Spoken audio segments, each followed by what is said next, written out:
जय जय रामकृष्ण हरी. 1996 सालातील गुढीपाडव्याच्या निमित्त श्री सद्गुरू त्यातासाहेब वास्कर महाराज यांचे शेवटचे कीर्तन 1993 सालामध्ये बेळगावमध्ये झाले होते. ते मी रेकॉर्डिंग केले, टेपच्या सहाय्याने संग्रह केले. ती सेवा भक्तांच्यासाठी मी यूट्यूब आमचे चॅनल श्री भागवत सत्संग श्री शंकरदादा मोहिते या चॅनलवर सेवाभावाने प्रसारण करीत आहे. भाविकांनी त्याचा लाभ घ्यावा. श्री सद्गुरू तात्यासाहेब महाराज यांच्याबद्दल माझा अनुभव. पहिल्या वर्षी गुढीपाडवा 14 एप्रिल 2021 रोजी आम्ही प्रसारण केला होता कीर्तन, आणि तिथूनच आम्ही या आमच्या सत्संगाला सुरुवात झाली होती. आज भाग्याचा दिवस. सगळ्या बाजूने आम्हाला जुळवाजुळ झाली. भगवंतांनी, ज्ञानेश्वर माऊल्यांनी, पंढरीनाथाने आम्हाला जुळवाजुळ करून दिली. म्हणून आम्ही सेवाभावाने आपणास हे कीर्तन सादर करीत आहे. आपण आम्हास लाईक द्यावे आणि सबस्क्राईब द्यावे ही आपणास विनंती. आपण ऐकूया आता. जय जय रामकृष्ण हरी. माझा परिचय हरिभक्त परायण श्री शंकरदादा मोहिते, राहतो शहापूर, सिद्धाश्रम कोरेगल्ली शहापूर. माझे वय आज 86 संपून 87 चालू झालं 3 मार्चला. आणि माझं भाग्य अजून मला उमेद आहे की भक्तांची सेवा करायची. आणि ही सेवा माझा नातू चिरंजन नील हा मॅट्रिकला आहे. भगवंतांनी त्याला प्रेरणा दिली, त्याने आणि मनावर घेतले, म्हणून तोच हे सगळं काही सेवा करून घ्यायला आहे. त्याला तुम्ही सगळ्यांनी आशीर्वाद द्यावे. आणि आमच्याकडे जेवढी संग्रह म्हणून झालेली आहेत, आम्ही केलेली, मी जी काही साधू संतांची प्रवचन कीर्तने भावतकार रेकॉर्डिंग करून संग्रह केलेला आहे, आपणास आम्ही ते सगळी सेवाभावाने पाठवण्याचा प्रयत्न करणार आहोत. आणि हे सर्व माझा नातू नील हा सादर करतो आहे. त्याला आशीर्वाद द्यावे. रामकृष्ण हरी.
संसार सुफळ झाला गे माये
तुकाराम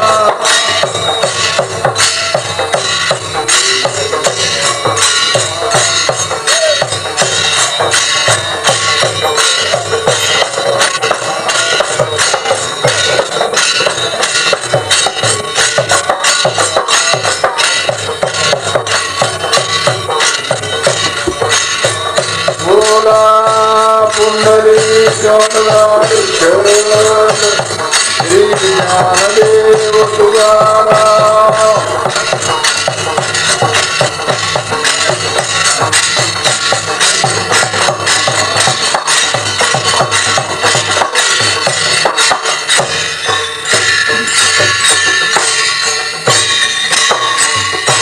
आगी संसार सुफळ झाला गे माई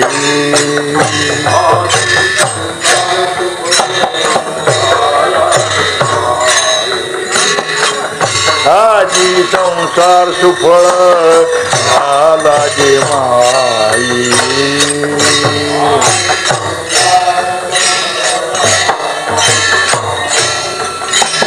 देखियले पाय विठोबाचे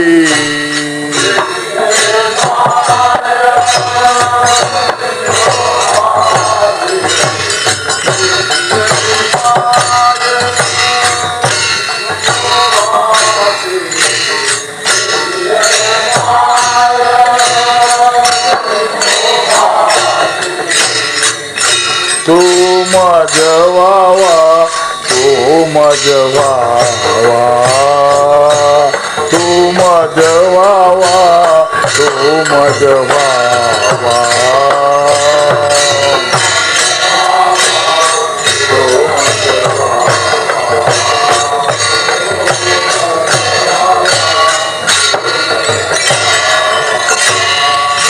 आजी संसार सुफळ झाला गे माई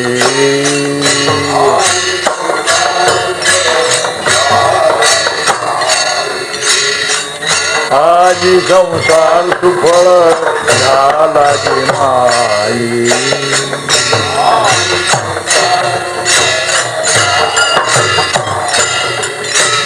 देखियले पाया विठोबाची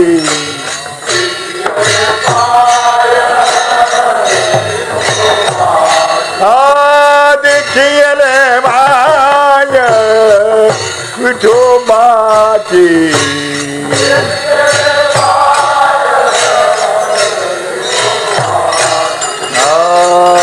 तू मजवावा तू मजवावा तू मजवावा तू मजवावा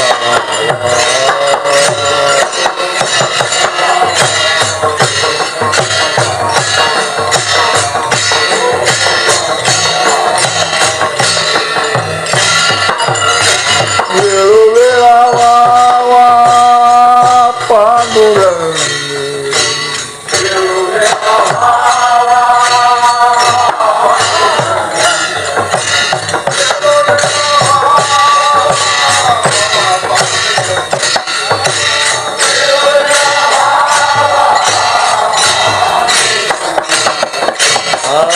तू मजवावा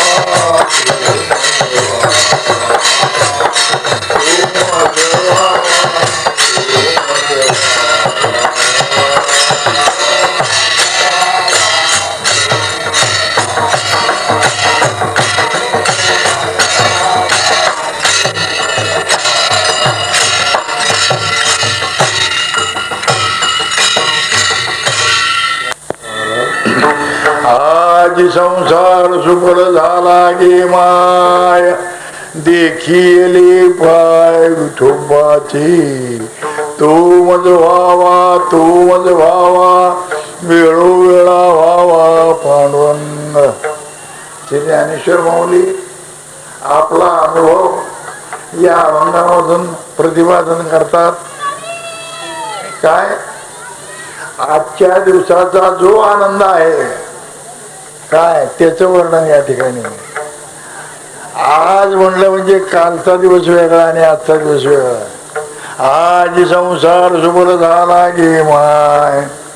मराठी भाषा आणि त्यातली त्यात साधू संतांच्या मुखावर आलेले शब्द, एका शब्दाचे अनेक अर्थ किंवा एकाच अर्थाचे अनेक शब्द पाहायचे जर झाले तर संत वाङ्मयामध्ये पाहायला मिळतात. प्रस्तुती या ठिकाणी शब्दप्रयोग काय केलेला आहे? आज संसार सुबल झाला म्हणजे कालपर्यंत विचार नव्हे. आजचा दिवस वेगळा. मावळ वीत विश्वाभासू आज उदयला नवल झंडांशू. आजच्या दिवसाचं महत्व वेगळं, कालच्या दिवसाचं महत्व वेगळं. आज जो अनुभव आलेला आहे, आज जे अंतःकरणाला प्रचिती उत्पन्न झालेली आहे, त्याचं वर्णन या अभंगाद्वारा त्यांनी बोलायला सुरुवात केलेलं असावं असा एक अनुमान. निश्चित तर मी काही सांगू शकत नाही. जे काही श्री गुरु तुकोबाराय जे काही मुखवट ओढून घेतील त्याप्रमाणे बोलायचे झाले. दयाचे केले या स्मरण सकळ विद्येचे अधिकरण, ते जीवन दुसरी चरण सद्गुरूचे. दयाचे आठवे शब्द सृष्टी आठवे सारस्वत आठवे जीवेचे. जशी वेळीवाकडे कृपा करून चार शब्द माझ्याकडून बोलून घेतील त्याप्रमाणे बोलण्याचा मी प्रयत्न करणार आहे. तत्पूर्वी श्रोत्यांची मी 2 मिनिटात क्षमा मागतो. मला इथपर्यंत यायला जरा थोडं 10-12 मिनिट मला जरा थोडा विलंब झाला. त्याचं कारण म्हणजे असं आहे, साधी लक्ष्मी असती तर मी झुगारून आलो असतो, पण ही महालक्ष्मी होती. त्या फाटकाच्या जवळ यायला आणि ते गेट बंद व्हायला गाठ पडली योगानं. दरवाजा खोलाचा होई तोपर्यंत त्या ठिकाणी मला अडकून पडलं, भाग पडलं. ते योगानं 10-12 महिने मला यायला विलंब. साधी लक्ष्मी असती तर झोकारली असती, पण ही महालक्ष्मी, तिला कोण झोकारणार? हो, कळ सगळ्याचा अर्थ काय ते कळा. आज संसार सुबल झाला गे माय, देखिले पाय विठोबाचे. सामान्य उदाहरण सांगायचं झालं, चहा जर तुम्ही एखाद्या वेळेला करायला लागला किंवा भात जर करायला लागला तर त्याच्या मर्यादेप्रमाणे पाणी घातलेलं असतं. पण इंधन जास्त जर झालं, ते जर उतू जर आलं तर भांड्याची मर्यादा ओलांडून बाहेर उतू जातं. याप्रमाणे आनंद हा बाहेर उतू जायला लागला. मर्यादेत जर असता तर त्या पातेल्यामध्ये सामावला गेला असता. परंतु आनंदाच्या उफाळ्या अधिक येऊ लागल्या योगानं. आनंदाचे उद्गार बाहेर भांड्याच्या बाहेर उतू येऊ लागले आणि तो आनंद या ठिकाणी दर्शवला. काय दर्शवला? आज संसार सुपर झाला गे माय, देखिले पाय विठोबाचे. परिस्थिती अशी आहे, 8 पानाच्या पुस्तकाला 9 पानाची प्रस्तावना लिहिण्याचा एखाद्या वेळेला प्रसंग येतो. असं घडतं एखाद्या वेळेला. अभंगातला मुद्दा काय असेल हे पाहण्याच्या पूर्वी प्रस्तुत एखाद्या वेळेला शंका या ठिकाणी उत्पन्न होण्याची शक्यता जास्त आहे. या अभंगाला बोलायला सुरुवात करण्याच्या पूर्वी, पुस्तकातला मजकूर लिहिण्याच्या पूर्वी प्रस्तावनाच पाठीमागे जास्त लिहायची पाळी येते एखाद्या वेळेला. अभंगाला बोलायला सुरुवात करण्याच्या पूर्वी या ठिकाणी शंका कोणती येण्याची शक्यता आहे पहा. आज संसार सुबल झाला गे माय. आज संसार सुफल झाला.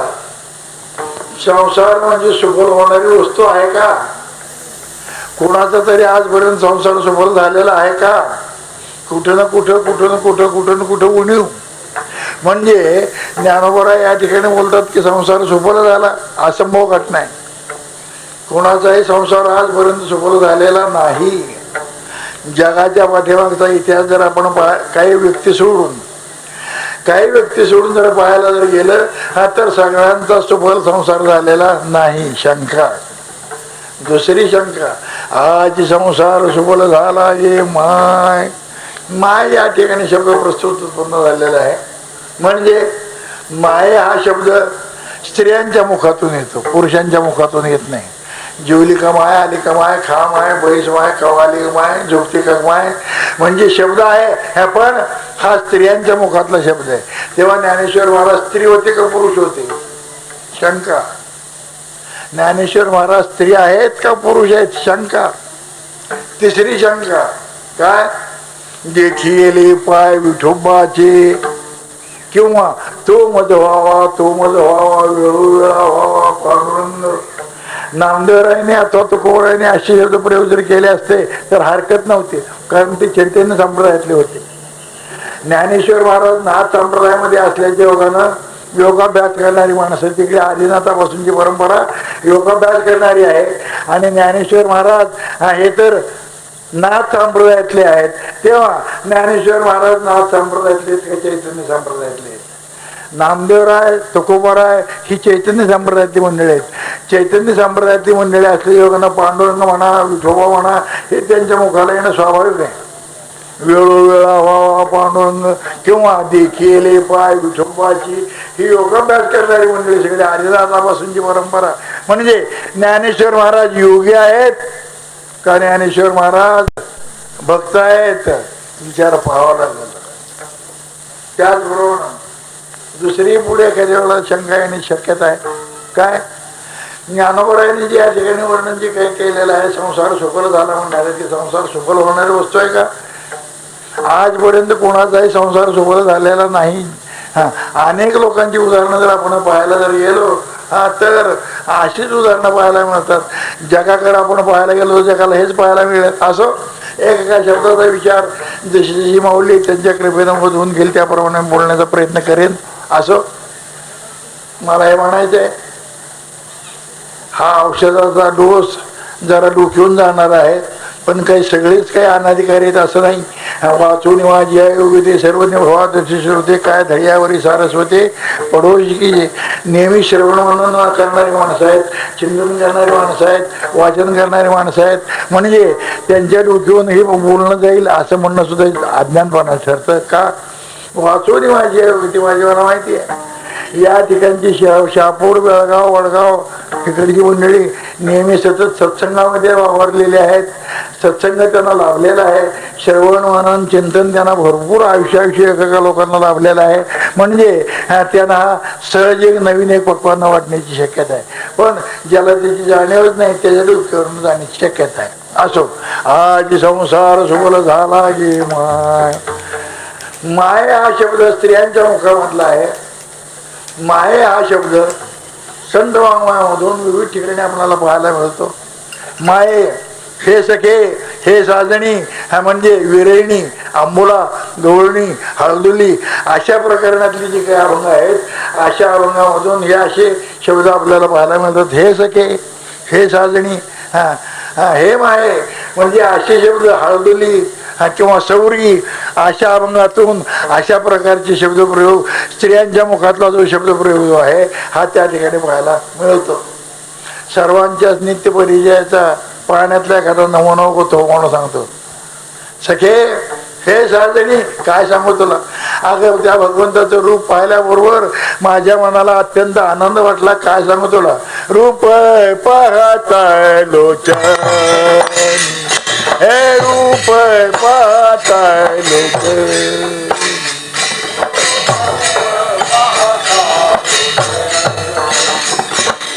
रूप पाहता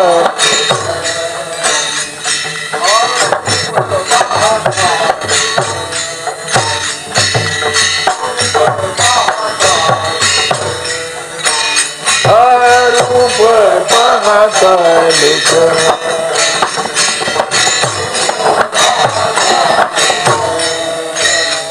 सुख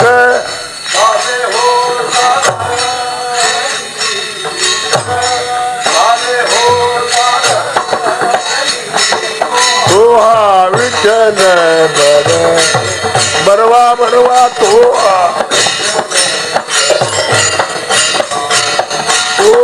विठ्ठल